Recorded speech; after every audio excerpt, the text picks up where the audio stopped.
குறைந்த விலை நிறைந்த தரம் தங்கள் தேவைகள் அனைத்தும் ஒரே இடத்தில் ஜெயச்சந்திரன் டெக்ஸ்டைல்ஸ். ஏன்னா அவங்க அன்பாக இருப்பாங்க.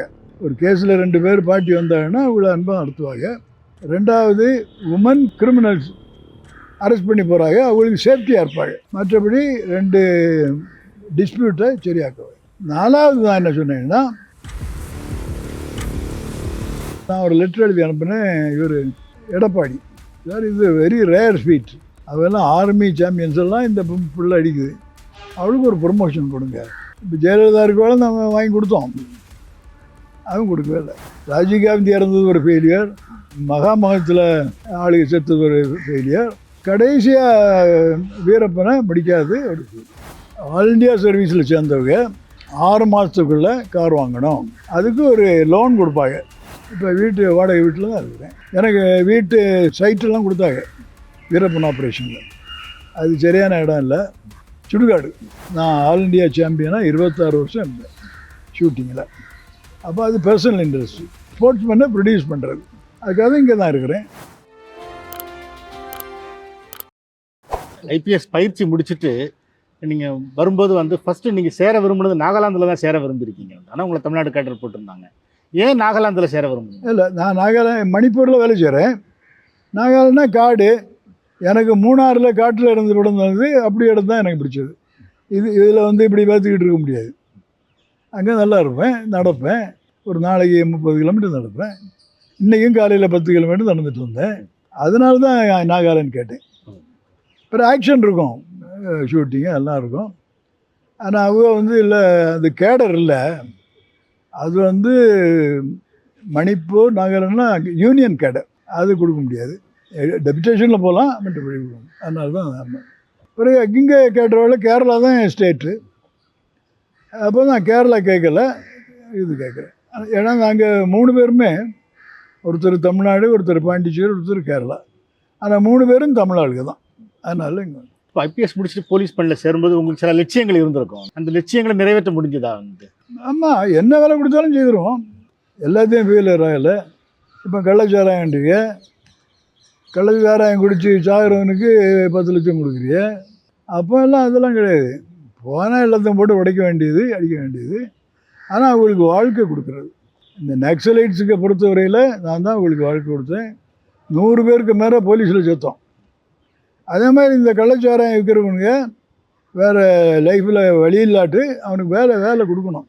கொடுக்காம நம்ம வாழ்க்கையை பண்ணாட்டு அவனை ஒன்றும் கண்ட்ரோல் பண்ண முடியாது. அது ஒன்று தான் நம்ம தமிழ்நாடு மிஸ்டேக், போலீஸ் மிஸ்டேக்கு. அவனை 2 ஒன்று சரியாக்க முடியாத ஆளுகளை கடுமையாக நடத்தணும், சுடணும், கொல்லணும். ஆனால் சாப்பாட்டுக்கு வழி இல்லாத போகிறவங்களுக்கு சாப்பாட்டுக்கு வழியாகணும், வேலை வாங்கணும். இன்னைக்கு திரும்பி பார்க்கும்போது உங்களோட காவல்துறை பணிங்கிறது ஒரு திருப்தியாக இருக்கா? ஆமாம், எல்லாம் சக்ஸஸ்ஃபுல். அதான் சொன்னேன்ல, 3 ஃபெயிலியர். ராஜீவ்காந்தி இறந்தது ஒரு ஃபெயிலியர், மகாமகத்தில் ஆளுக்கு செத்தது ஒரு ஃபெயிலியர், கடைசியாக வீரப்பனை பிடிக்காது ஒரு ஃபெயிலியர்.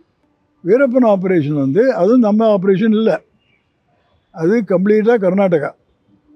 இவன் அங்கே கலடா பண்ணுவான், அங்கே சந்தனக்கட்டை உடைப்பான், இந்த யானைகளை சுடுவான், எல்லாம் கர்நாடகா செய்து. ஆனால் எஸ்கேப் பண்ணுறதுக்கு இங்கே வந்துடுவான், மேட்டூர். அப்போ அவங்க சொன்னாங்க, நீங்கள் அவனை உங்கள் தமிழ்நாட்டுக்கு வர்றவாள் அவனை ஃபாலோ பண்ணுங்க. அப்போ என்கிட்ட சொன்னால், அப்போ நான் கோபாலகிருஷ்ணன் ஒரு எஸ்பி இருந்தார், ரொம்ப தைரியமானவர். அவரும் அந்த ஊருக்காரர் தான், மேட்டூர்காரர். அப்போ அவரை அதுக்காக போட்டோம். அவர் அதே மாதிரி வீரப்பன் எப்போ தமிழ்நாட்டுக்கு வந்தாலும் அதை உடனே இன்ஃபார்ம் பண்ணுவார், அட்டாக் பண்ணுவார். அதனால் அப்படி இருந்தது. ஆனால் ஒரு நாள் அவன் என்ன பண்ணிட்டான், ஒரு நோட்டீஸ் போட்டான் மேட்டூரில், கோபாலகிருஷ்ணனுக்கு உனக்கு தைரியம் இருந்தால் இந்த இடத்துக்கு வா, கர்நாடகாவில் ஆற்ற கடந்து காவேரியை கடந்து வந்தால் போவா. இவர் உடனே போயிட்டார். நான் ரொம்ப தைரியமானவர். அது பிளான் போட்டிருந்தால் நம்ம பிடிச்சிருக்கலாம். இவர் 2 வேனில் கூட்டிகிட்டு போகிறாரு. நேராக அந்த லேண்ட்மைன்னா அந்த ஒரு ஏக்கர் உள்ள பாம்பு வச்சுருக்காங்க. இந்த வண்டி போனோடனே வண்டியை இடிச்சிட்டு வண்டியில் 22 பேர் செத்து போனாங்க. 2வது வண்டியில் அசோக் குமார், ஏன்னா அவர் தான் நம்ம நக்சலைட் ஆப்ரேஷனையும் தைரியமாக செய்தது. அவர் என்ன பண்ணார், 2வது வண்டியை உள்ளுக்கு விடலை, அங்கேயே இருந்து சுட்டுக்கிட்டே இருந்தார். அதனால் வீரப்பனுக்கு வந்து பாக்கி ஊழலை கொல்ல முடியல, அவங்க வெப்பன்ஸ் எடுத்துகிட்டு போக முடியல. பிறகு ஓடிட்டான். அதுக்கு பிறகு அடுத்த நாள் 2 சிஎம்மும் மெட்ராஸ்லாம் மீட் பண்ணாங்க. அப்போ இனி இது வரைக்கும் நம்ம தனித்தனியாக வேலை செஞ்சுட்டு இருந்தோம். இப்போ 2 சேர்ந்து combined force, special task force வைக்கணும். அப்போ ஜெயலலிதா என்கிட்ட கேட்டாங்க, நீங்கள் தான் இருப்பீங்க. நான் சொன்னேன் ரெடி, நான் ஐம் ரெடி. அப்புறம் என்ன தலைவராக போட்டாங்க. எனக்கு கீழே சஞ்சய் அரோரான்னு தமிழ்நாடு, சங்கர் பித்ரி கர்நாடகா. அது பிறகு 2 வருஷம் 3 வருஷம் நடந்தது. நாங்கள் அந்த நம்பர் அவங்கள 200லேருந்து வீரப்பன் குரூப்பு முதல் நாளே என்கவுண்டரில் நான் 3 பேரை சுட்டேன் குளிக்கிறாங்க. அதுக்கு பிறகு நிறைய என்கவுண்டரு ஒரு 180 பேரை சுட்டிருக்கோம். கடைசியில் 5 பேர் தான் இருந்தாங்க. ஆனால் அவ்வளோ பெரிய காட்டில் 40,000 ஸ்கொயர் கிலோமீட்டர் காடு, அதில் 5 பேரை பிடிக்கிறது கஷ்டம்.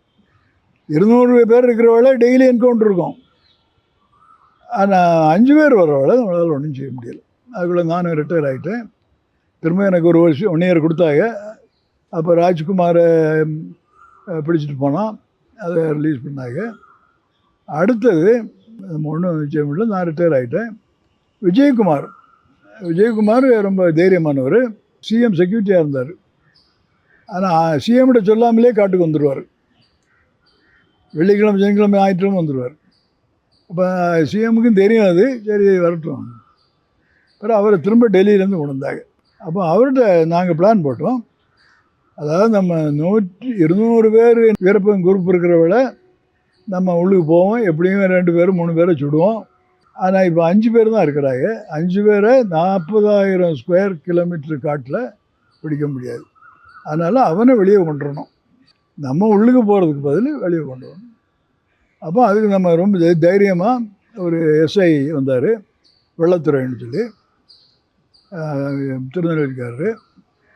அவரை வந்து எல்டிடி குரூப்னு சொல்லி போய் சேர்ந்துட்டான். அது ரொம்ப கஷ்டமான வேலை. ஏன்னா அவனுக்கு சந்தேகம் வந்தேன்னா அவனை கஷ்டப்படுத்தி டார்ச்சர் பண்ணி கொள்வான். ஆனால் அவர் தைரியமாக எல்டிடியை சேர்ந்தவன், உங்களை ட்ரீட்மெண்ட்டுக்கு கூப்பிட்டு போகிறேன், ஐ ட்ரீட்மெண்ட் இருந்தது, அதுக்கப்புறம் பிரபாகரன்கிட்ட கூப்பிட்டு போகிறேன் சொல்லி அவனை கூப்பிட்டு வந்தார்.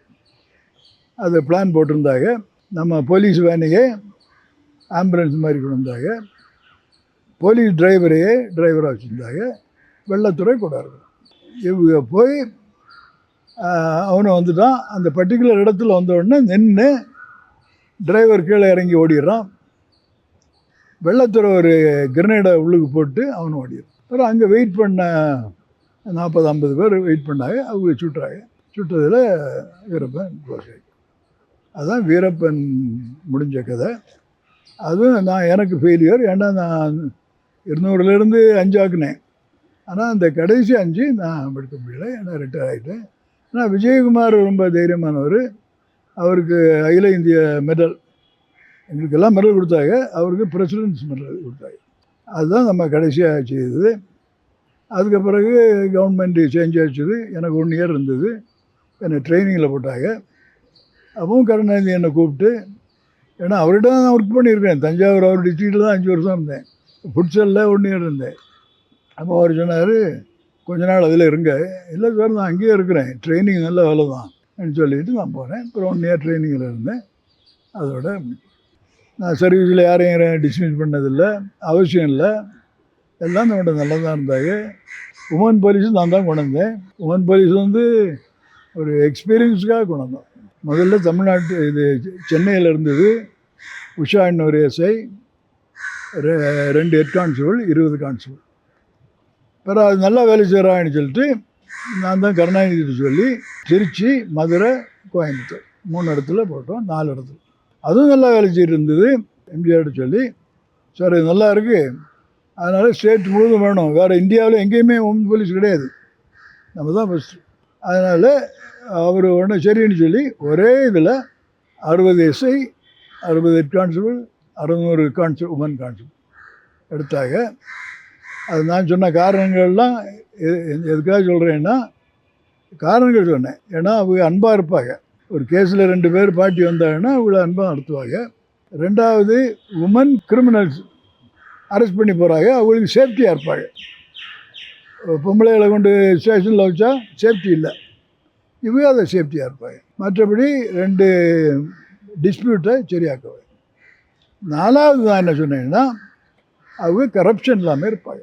அது ஒன்று தான் நான் சொன்ன மிஸ்டேக். கரப்ஷன் இப்போ பார்த்தா ஆம்பளைகளோட பொம்பளை தான் மோசமாக இருக்காங்க. நிறைய பேர் சஸ்பென்ஷனில் இருக்கிறாங்க. ஆனால் அது ஒரு ஃபெயிலியர்னு சொல்ல முடியாது. 10% இருப்பாங்க, 90% நல்லா வேலை செய்கிறாங்க. அது நான் கொண்டு வந்து நான் தான் ட்ரைனிங் கொடுத்தேன் வெள்ளூரில். திலகவதி இன்னொரு அம்மா இருந்தாங்க, அவங்க கொடுத்தாங்க. அதெல்லாம் சக்ஸஸ் தான். நான் பண்ணதெல்லாம் எல்லாமே அதே மாதிரி. நம்ம ஷூட்டிங், போலீஸ், ஸ்போர்ட்ஸு, இது எல்லாத்துலேயும் தமிழ்நாடு முதல்ல கொண்டு வந்து இந்தியாவுக்கு தலைமையாக கொண்டு வந்தது நான். நிறைய உயர் பதவிகளில் இருந்திருக்கீங்க இவ்வளோ ஆண்டு பணி. ஆனாலும் உங்களுக்கு சொந்தமாக ஒரு கார் இல்லை அப்படின்னு சொல்கிறாங்க. எனக்கு ஃபோனும் பார்த்தீங்கன்னா ஒரு சாதாரண ஃபோன் தான் யூஸ் பண்ணுறீங்க என்ன கார்? அது எனக்கு லைஃப் முதல்ல இருந்தே லைஃப் ப்ராப்பர்ட்டியெல்லாம் இன்ட்ரெஸ்ட் இல்லை. எங்கள் வீட்லேயும் யாருக்கும் இன்ட்ரெஸ்ட் இல்லை. அதனால் நான் கார் வாங்கலை. கார் மேலே வாங்கினோம் அதாவது ஒரு ரூல் இருந்தது. அப்போ ஆல் இண்டியா சர்வீஸில் சேர்ந்தவங்க 6 மாதத்துக்குள்ளே கார் வாங்கணும். அதுக்கு ஒரு லோன் கொடுப்பாங்க, 4800 ரூபா. அப்போ விலை குறைவு தானே, சீப்பு. அப்போ எனக்கு ஒரு கார் கொண்டு கொடுத்தாங்க. ஆனால் அது நான் 4 வீல் தான் இருந்தது. அதில் ஒன்றும் ஓடாது. மதுரையில் ட்ரைனிங், எங்கேயாவது ரோட்டில் நின்று விட்டுட்டு வந்துடுவேன், யாரும் எடுக்க மாட்டாங்க. போலீஸ் வண்டி இருக்குது, அதனால் நல்லா இருந்தோம். வீடு இல்லை. வீடு எனக்கு ஒய்ஃபுக்கு வீடு இருக்குது குன்னூரில். வேறு என்ன வேணும்? நம்ம இப்போ யார் வண்டி கேட்டால் கொடுப்பாங்க, போலீஸில் யார் கேட்டாலும் கொடுப்பாங்க, மற்றவர்களும் கொடுப்பாங்க. அவசியம் இருந்தேன்னா. இல்லாட்டி நமக்கு இப்போ வீட்டு வாடகை வீட்டில் தான் இருக்கிறேன். எனக்கு வீட்டு சைட்டெல்லாம் கொடுத்தாங்க வீரப்பன் ஆப்ரேஷனில். அது சரியான இடம் இல்லை, சுடுகாடு. நான் பார்க்கல, 5 வருஷத்துக்கு பிறகு பார்க்குறேன் சுடுகாடு தீ எரிஞ்சிக்கிட்டு இருக்கு. இப்போ அவசியம் இல்லை தான் ஒரு ஃப்ளோரில் வாடகைக்கு இருக்கேன். மற்ற காவல்துறை அதிகாரிகள், போலீஸ் டிபார்ட்மெண்ட் இருக்கிறவங்க இன்றைக்கி ஒரு நல்ல வசதி வாய்ப்புகளோடு இருக்காங்க. அதெல்லாம் பார்க்கும்போது உங்களுக்கு எப்படி இருக்குது? மற்றவர்கள நான் பார்க்குறது இல்லை. எனக்கு ஸ்போர்ட்ஸு இன்ட்ரெஸ்ட்டு. ஸ்போர்ட்ஸு நான் இந்தியன் டீமில் ஒலிம்பிக்ஸுக்கு போயிருக்கிறேன், ஏஷியன் கேம்ஸ் போயிருக்கிறேன். பர்சனலாக நான் ஆல் இண்டியா சாம்பியனாக 26 வருஷம் இருந்தேன் ஷூட்டிங்கில். அப்போ அது பர்சனல் இன்ட்ரெஸ்ட்டு. ஸ்போர்ட்ஸ் மேனை ப்ரொடியூஸ் பண்ணுறது, அதுக்காக இங்கே தான் இருக்கிறேன். வாலிபால் நேற்று கூட ஒரு பிள்ளை வந்தது. நம்ம பிள்ளை பேங்காக் போயிட்டு வந்தான். பேங்காக் இந்தியன் டீமோடு போயிட்டு வந்தான். நம்ம நிறைய பேர் அனுப்புகிறோம் ஃபாரின் கண்ட்ரிக்கு, அத்லட்டிக்ஸ் தான் அனுப்புகிறோம். நேற்று அவளை நான் கூப்பிட்டு இது பண்ணோம். அதனால் நம்ம இன்ட்ரெஸ்ட்டை பொறுத்து இருக்குது. வீடு வச்சு என்ன செய்கிறது? நாங்கள் 2 பேர், நானும் ஒய்ஃப் தான். அவங்களுக்கும் அவசியம் இல்லை. அவங்களுக்கு ஜுவல்ஸ் இல்லை. ஏதோ ஒரு ஃபங்க்ஷன் போகிறவள செயின் போட்டு வரணுன்னாங்க. அப்புறம் செயின் போட்டு வந்தாங்க. அப்புறம் என்னென்னு கேட்டால் அது 300 ரூபா அந்த செயின். அது ஒன்று தான் இருக்குது அவங்ககிட்ட. மற்றபடி எல்லாம் தான் வெஸ்டர்ன். நாங்கள் கூடுதல் வெஸ்டர்ன் ட்ரெஸ்ஸு அது மாதிரி. அதனால் நகையெல்லாம் கிடையாது. அது ஒரு நகை தான் அவங்களுக்கு. எனக்கு அது கூட கிடையாது. நமக்கு நம்ம ஸ்போர்ட்ஸ் இருக்குது. துப்பாக்கி மேலே உங்களுக்கு ரொம்ப இன்ட்ரெஸ்ட் இருக்குன்னு சொன்னீங்க. துப்பாக்கி அது ஏன்னா மூணாறில் எல்லோரும் ஷூட்டிங் தெரியும். வேட்டைக்கு போவோம். வெள்ளைக்காரையை தான் ஸ்டார்ட் பண்ணது, நாங்களும் கன்டினியூ பண்ணோம். பிறகு ஷூட்டிங்கில் தான் என்சிசியில் இருக்கிறதே ஆல் இண்டியா சாம்பியன். பிறகு போலீஸில் சேர்ந்த பிறகு 26 வருஷம் ஸ்டேட் சாம்பியன் ஷூட்டிங்கில். இப்போ 1-2 பேர் நல்லா வர்றாங்க. ஒரு விஜயகுமார்னு இந்த விஜயகுமார் இல்லை, இன்னொரு விஜயகுமார், அவர் ஷூட்டிங்கில் நல்லா இருக்கார். உமன் போலீஸ் நல்லா பண்ணுறாங்க. அது ஒரு உமன் கான்ஸ்டபிள் அவள் ஆல் இண்டியா ஷூட்டிங் காம்படிஷனில் கோல்டு வாங்குறா. யாரெல்லாம் அடிக்கிறா? 26 state, BSF, CRPF, ITBP, Assam rifles, Manipur rifles, இந்த டீமெல்லாம் வருது. Top shooters. இந்த பெண்ணு அவங்களெல்லாம் அடிக்கிறான்.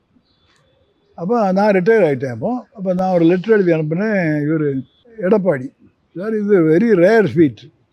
அவெல்லாம் ஆர்மி சாம்பியன்ஸ் எல்லாம் இந்த பிள்ளை அடிக்குது, அவளுக்கு ஒரு ப்ரொமோஷன் கொடுங்க.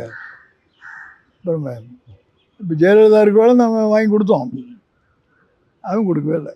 இது வரைக்கும் அவளுக்கு ப்ரொமோஷன் கிடைக்கல. அவளுக்கு அதில் இன்ட்ரெஸ்ட்டு, அதில் என்ன இம்பார்ட்டன்ஸ் தெரியாது. இவ்வளோ பெரிய வேர்ல்டு சாம்பியன்ஸ்லாம் அடிக்கிறா ஒரு பிள்ளை, அவளுக்கு அது அப்படியே 1-2 மிஸ்டேக்கு நடந்தது. ஆனால் சாதாரணமாக சிஎம் இருக்க வரைக்கும் 3 சிஎம் நம்ம எது கேட்டாலும் கொடுப்பாங்க. ஒரு இதில் மாத்திரம் இந்த நான் புக்கில் எழுதியிருக்கிறேன், ஏற்காடில் ஒரு இன்டர் ஸ்கூல் ஸ்போர்ட்ஸ் நடந்தது. அதில் என்னையும் கூப்பிட்டுருந்தாங்க, மான்ஃபோர்ட் ஸ்கூல். அப்போ இப்போ ஒரு பழைய சிஎம் எடப்பாடி, அவர் எம்எல்ஏ, அவர் 4-5 எம்எல்ஏ வந்திருந்தார். ஒரு மோட்டர் பைக் மாத்திரம் வச்சுருந்தது, பெஸ்ட் ஸ்போர்ட்ஸ்மேனுக்கு மோட்டர் பைக்.